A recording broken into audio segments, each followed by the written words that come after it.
북한이 오는 22일부터 다음 달 1일 사이에 인공위성을 발사하겠다는 내용을 국제관리에 따라 일본 정부에 통보했습니다.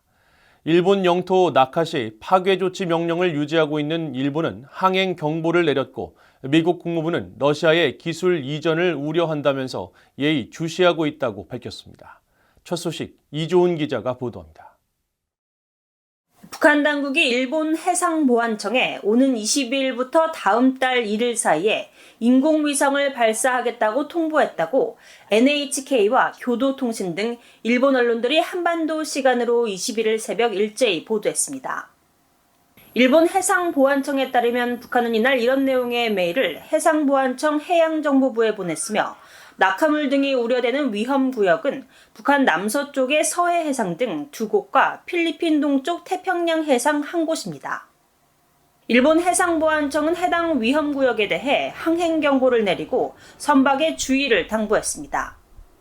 유엔사나 국제해사기구 IMO도 이 같은 사실을 확인했습니다.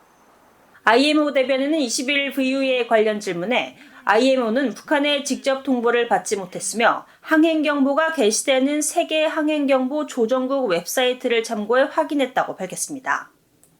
IMO가 공개한 북한의 통보 내용을 보면 북한은 협정 3개시 기준으로 오는 20일부터 다음 달 1일까지 위성용 로켓을 발사하고 실패했던 지난 1, 2차 때와 같은 한국 서해와 남해상, 필리핀 동쪽 해역을 위험 예상 구역으로 설정했습니다.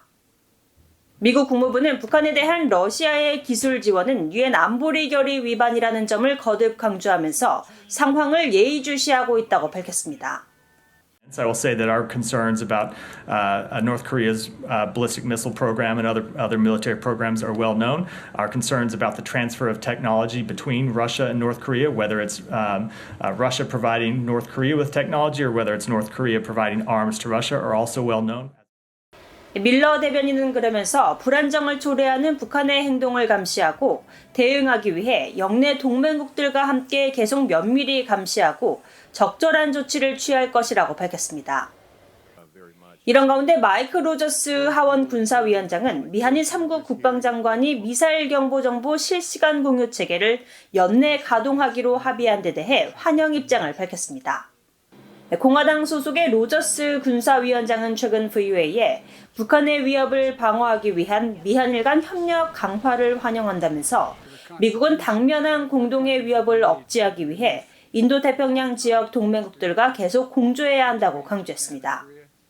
또 공화당의 마이클 맥콜 하원 외교위원장은 지난 9일 적국의 핵심 역량 개발 방지 법안을 발의해 북한을 포함해 중국, 러시아, 이란 등 적국들의 특정 역량 개발 동향에 관한 대통령의 연례 의회 보고를 의무화했습니다.